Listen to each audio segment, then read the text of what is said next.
Hello மக்களே, welcome to our channel மான்வா இன் தமிழ். நம்ம இன்றைக்கி எந்த மான்வா பார்க்க போகிறோம்னா ரிக்ரெஸ்டு மிஷினரி சாப்டர் 9 தான் மக்களை பார்க்க போகிறோம். ஓகே, இப்போ டேரெக்டாக மான்வாக்குள்ளே போயிடலாம். லாஸ்ட் சாப்டரில் பார்த்துருப்பீங்க, நம்ம ஹீரோ வந்து வா நான் உன் கூட வெறும் கையோடவே சண்டை போடுறேன் அப்படின்னு சொன்னதோடு முடிச்சிருப்பாங்க. உடனே கெயின் கேட்குறான், நீ எனக்கு சொல்லித்தர போறியான்ட்டு. உடனே நம்ம ஹீரோ என்ன சொல்கிறான்னா, ஆமாம் நான் தான் சொல்லித்தர போகிறேன். எதனால்னா ஸ்வாட்மேன்ஷிப்பில் வந்து நீ என்னோட லெவலுக்கு கிடையாது, அதனால் வா வெறும் கையிலே சண்டை போடலாம், நீ தான் அதில் எக்ஸ்பர்ட் ஆச்சே. உடனே நம்ம ஹீரோ வந்து ஒரு பெட் ஒன்று கட்டுறான், நான் வெறுங்கையிலே உன்னை சண்டை போட்டு தோக்கடிக்கிறேன், அதுவும் இல்லாமல் 2000 கோல்ட் காயின்ஸும் நான் பந்தயமாக வைக்கிறேன், ஆனால் நான் ஜெயிச்சேன்னா எனக்கு அது வந்து டாய்ஸாக வேணும். உடனே சுற்றி இருக்க கூட்டம்லாம் வந்து கத்திட்டு இருக்காங்க, இது வெறும் கையாலேவா, அதுவும் 2000 கோல்டு காயினா அப்படின்ட்டு. உடனே கெயின் கூட வந்து நைட் வந்து சந்தோஷப்படுறான். எதனாலன்னா நான் கொஞ்சம் கூட இதை எதிர்பார்க்கல, இந்தமாரி ஒரு நல்லது எனக்கு நடக்கும்ன்ட்டு. கெயின் கூட போய் வெறும் கையாலே சண்டை போடுறேன்னு அவன் கூப்பிட்டுருக்கான். உடனே அங்கேருந்து மெர்ச்சன்ட் வந்து கத்துறான், வாங்க இப்போ வந்து பெட் கட்டுங்க, அதுவும் வெறும் கையிலே சண்டை, அதுவும் யாருக்குன்னு பார்த்தீங்கன்னா யங் மாஸ்டர் ஜிஸ்லியானுக்கும் யங் மாஸ்டர் கெயினுக்கும். சுற்றி இருக்க கூட்டத்தில் எல்லாருமே மாற்றி மாற்றி பேசிக்கிறாங்க, நான் வந்து யங் மாஸ்டர் கெயின் மேலே தான் பெட் கட்ட போகிறேன், ஏன்னா வெறுங்கையில் சண்டை போடும்போது ஜிஸ்லியானால் கண்டிப்பாக ஜெயிக்கவே முடியாதுன்னு சொல்லவும், இன்னொருத்தன் என்ன சொல்கிறான்னா, அப்படிலாம் இல்லை, நான் வந்து என்னோடய பெட்டை வந்து ஜிஸ்லியான் மேலே தான் கட்ட போகிறேன் அப்படின்னு அவன் சொல்கிறான். உடனே கெயின் வந்து சிரிச்சுக்கிட்டே, வெறுங்கையிலேயே அதுவும் என் கூட நீ என்னை சிரிக்க வைக்கிறியா என்ன, அதுவும் இல்லாமல் நீ வந்து என் கூட வெப்பன் இல்லாமல் சண்டை போட போகிறேன்னு முடிவு எடுத்துட்டு, ஆனால் நான் வந்து இந்த ஸ்வாடோட தான் சண்டை போட போகிறேன். உடனே பிளிண்டா வந்து வெளியிருந்து கத்துறா, என்ன ஒரு பைத்தியக்காரத்தனம், யங் மாஸ்டர் உங்கள் ஸ்வாடை நீங்கள் எடுங்க. உடனே கெயின் வந்து ஸ்வாட் எடுத்துகிட்டு வந்து நம்ம ஹீரோ தாக்கிறதுக்கு வரான். உடனே ஹீரோ என்ன சொல்கிறான்னா, நான் இதை எதிர்பார்த்தது தான், முதல்ல உன்னை அடித்து ஓட விடணும். கெயின் அட்டாக் பண்ணிட்டு இருந்த எல்லா ஸ்ட்ரைக்லையுமே நம்ம ஹீரோ தப்பிச்சுட்டு அவனை வந்து செஸ்ட்லேயே ஒரு அடியும் தாடையிலே ஒரு அடியும் அடிக்கிறான். அதிலே கதி கலங்கி போயிடுறான் கெயின். உடனே கெயின் வந்து ஷாக் ஆகி யோசிக்கிறான், இவனை மாரி ஒரு பைத்தியக்காரனால் எப்படி இப்படியாப்பட்ட ஒரு மூவ்மெண்ட்டை பண்ண முடியும். சுற்றி இருக்க கூட்டம்லாம் கத்துது, சூப்பர் அது அப்படின்ட்டு. என்னன்னு பார்த்தீங்கன்னா யங் மாஸ்டர் ஜிஸ்லியான் தான் ஜெயிக்க போறாரு இதில். உடனே நம்ம ஹீரோ என்ன சொல்கிறான்னா, எழுந்துரு நான் இன்னும் ஆரம்பிக்கவே இல்லை. உடனே கெயின் வந்து கோவத்தில் ஸ்வாட் எடுத்துட்டு மறுபடியும் வந்து நம்ம ஹீரோ தாக்குறான். வளைச்சு தாக்கி பார்க்குறான், ஒன்றும் பண்ண முடியல.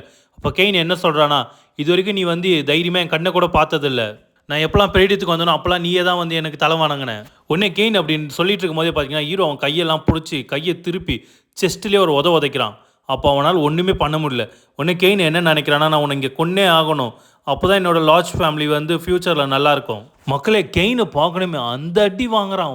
ஹீரோ வளைச்சி மூஞ்சிலே குத்துறான், இந்த பக்கம் அந்த பக்கம் ஃபுல்லாக குத்தி கெயின் கடைசியாக கீழே விழும்போது பார்த்தீங்கன்னா ஏற்கனவே வீங்கி போன மாரி இருந்தால் அவன் இன்னும் வீங்கி போயிட்டான். உடனே ஹீரோ அவனோட தலையை பிடிச்சி என்ன சொல்கிறான்னா, உங்கள் அப்பாக்காக நான் வந்து வருத்தப்படுறேன், அவர் வந்து பெரிடியம் கஷ்டத்தில் இருந்தப்பெல்லாம் உதவி பண்ணது அவர் தான், அவர் வந்து என்னோட அப்பாவுக்கு ஃப்ரெண்டாக இருந்ததுனால ஒரே காரணத்துக்காக மட்டும்தான் அவர் இவ்வளோ ஹெல்ப் பண்ணார், ஆனால் அவரோட பையனான நீ உன் மைண்டில் வேறு ஐடியா வச்சுருக்க.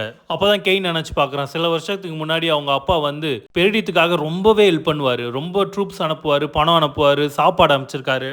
உடனே கெயின் கேட்குறான், அவர் பெரிடியம் வந்து உங்களோட ஃப்ரெண்டுன்றது எனக்கு தெரியும், அதுக்காக நீங்கள் இவ்வளோ பண்ணணும்னு அவசியம் இல்லை, நம்மளுக்குன்னு கஷ்டமான டைமும் இருக்குது, அப்போ நம்மளுக்கு தேவை, நீங்கள் எதுக்காக தேவையில்லாமல் அந்த வேஸ்ட் லேண்டை இன்வெஸ்ட் பண்ணிகிட்டு இருக்கீங்க, அதுவும் பார்த்தீங்கன்னா நீங்கள் அதில் வந்து தண்ணி ஊற்றிக்கிட்டே இருந்தாலும் வேஸ்ட் லேண்ட் ஒன்றும் ஆக போகிறதில்ல, நீங்கள் அங்கே வந்து ஒரு வாரம் கூட ஆகலை, ஆனால் மறுபடியும் நீங்கள் திரும்பி பெரியத்துக்கே போகிறீங்க அவங்களுக்கு ஹெல்ப் பண்ணுறதுக்காக. கெயின் கோவத்திலே கத்துறான், இங்கேருந்து போகாதீங்கப்பா அப்படின்ட்டு. எல்லாருமே உங்களை தடுத்துட்டு தான் இருக்காங்க, அப்படி இருந்தும் நீங்கள் பெரியத்துக்கு இவ்வளோ ஹெல்ப் பண்ணுறீங்க. அப்போ கெயினோட அப்பா வந்து திரும்பி பார்த்து ஒன்று சொல்கிறாரு, எதனாலனா அவன் என்னோட நண்பன், அதுக்காக மட்டும்தான், வேறு எந்த ஒரு காரணமும் கிடையாது. கெயின் அப்போ தான் இதெல்லாம் நினச்சி பார்த்து கண்ணை திறக்கிறான். உடனே பார்த்தா ஹீரோ வந்து அவன் முகத்திலே குத்த வரான். அதை பார்த்து பயந்து போன கெயின் வந்து கண்ணை மூடிடுறான். உடனே ஹீரோ அதை நிறுத்திட்டு, இது போதும்னு நினைக்கிறேன், உனக்கு போதுமான அளவுக்கு நான் சொல்லி கொடுத்துட்டேன் அப்படின்ட்டு கை கொடுக்குறான். உடனே கெயினை வந்து நான் தோத்துட்டேன்றதையும் ஒத்துக்கிறான் எல்லாரும் முன்னாடியும். சுற்றி இருக்கிற மொத்த கூட்டத்துக்குமே அவ்வளோ பெரிய ஷாக்கு, ஜிஸ்லியான் ஜெயிச்சிட்டாரு அப்படின்னு எல்லாம் கத்த ஆரம்பிச்சிடுறாங்க. அதில் சில பேர் என்ன கத்துறாங்க பார்த்தீங்கன்னா, இதுக்கு வாய்ப்பே இல்லை, என்னோட பணம் போச்சு மொத்தமாக அப்படின்னு புலம்புறாங்க. ஒரு பக்கம் இல்லை சந்தோஷத்தில் கத்துறா, எங்கள் அண்ணன் ஜெயிச்சிட்டான் அப்படின்ட்டு. உடனே அந்த நைட் வந்து கெயின் கிட்ட கத்துறான், நீ எப்படி அவ்வளோ ஈஸியாக வந்து தோல்வியை ஒத்துக்கிட்ட, நீ ஒன்றும் அந்த அளவுக்கு இதுவும் ஆகலை, மறுபடியும் எழுந்து சண்டை போட அவன்கிட்ட அப்படின்னு சொல்கிறான். எழுந்துரு, நான் உன்னை ரொம்பவே நம்பியிருக்கேன். உடனே கெயின் வந்து இல்லை என்னால் முடியாது, நான் அவ்வளோதான் முடிச்சிட்டேன் என்னோட வேலையை இங்கே.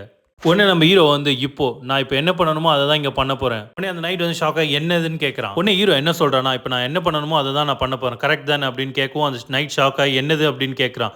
உடனே ஹீரோ வந்து கத்தி சொல்கிறான் எல்லாருக்கும், இங்கே இருக்க எல்லாருக்குமான சாப்பாடு காசையும் ட்ரிங்க் காசையும் இவனே பே பண்ணுறான், அதனால் உங்கள் இஷ்டம் போல் சாப்பிடுங்க. உடனே அந்த நைட் வந்து என்ன அப்படின்னு ஷாக் ஆகுறான். உடனே சுற்றி இருக்க கூட்டம்லாம், பரவாயில்ல இன்னைக்கு ட்ரிங்க்கும் சாப்பாடும் ஃப்ரீயாக கிடைக்குது, ரொம்ப நன்றி யங் மாஸ்டர் அப்படின்னு சொல்லிட்டு இருக்காங்க. உடனே அந்த நைட் வந்து நம்ம ஹீரோவை பார்த்து கத்திட்டு இருக்கான், அதுக்கு நான் ஒத்துக்கவே இல்லை, ஒழுங்காக நீ சொன்ன வார்த்தைகளை வித்ட்ராவ் பண்ணுற. உடனே நம்ம ஹீரோ வந்து அந்த நைட்டோட ஷோல்டர்லேயே கையை வச்சு, போட்டியில் தோற்றதுக்காக நீங்கள் தான் இதெல்லாம் பண்ணணும், இந்த அளவாச்சும் நீங்கள் பண்ணி தான் ஆகணும், அதுவும் இல்லாமல் பெட்டோட அமௌண்ட்டில் வந்து இதெல்லாம் டிடெக்ட் பண்ணக்கூடாது, அதுவும் இல்லாமல் ஒன்று ஞாபகம் வச்சுக்கோ, நம்ம ஆல்ரெடி பண்ண பெட்டு 1000 கோல்ட் காயின்ஸ், அதுவும் இல்லாமல் எனக்கு 2000 கோல்ட் காயின்ஸ் சேர்த்து கொடுக்கணும், ஞாபகம் இருக்கட்டும். உடனே ஹீரோ வந்து அந்த நைட்டோட ஷோல்டர்லேயே கையை வச்சு அழுத்திட்டே ஒன்று சொல்கிறான், நீ மட்டும் இதெல்லாம் கொடுக்காம ஓடி போனீன்னா என்ன நடக்கணும் உனக்கே தெரியும். அப்படி சொல்ல உடனே அந்த நைட் வந்து பயத்தில் வந்து அண்டர்ஸ்டுட் அப்படின்னு சொல்லிடுறான். உடனே அடுத்த நாள் வந்து பெரிடியம் கேஸில் தான் காட்டுறாங்க நம்ம ஹீரோட ரூமில். உடனே ஹீரோக்கு முன்னாடி வந்து ஒரு பாக்ஸை வைக்கிறாங்க. அது ஓப்பன் பண்ணி பார்த்தா 3000 கோல்டு காயின் இருக்குது. இதை பார்த்துட்டு நம்ம ஹீரோ வந்து சந்தோஷப்படுறான். இது மூலமாக என்னால் ஒரு சின்ன மிஷினரி கேங்கே வாங்க முடியும். அதுவும் இல்லாமல் இந்த பணத்தை வச்சு நான் வந்து இன்னொரு ஐடியாவும் வச்சுருக்கேன். இதை வச்சு தான் நான் வந்து இன்னும் பணத்தை அதிகமாக சம்பாதிக்கணும்.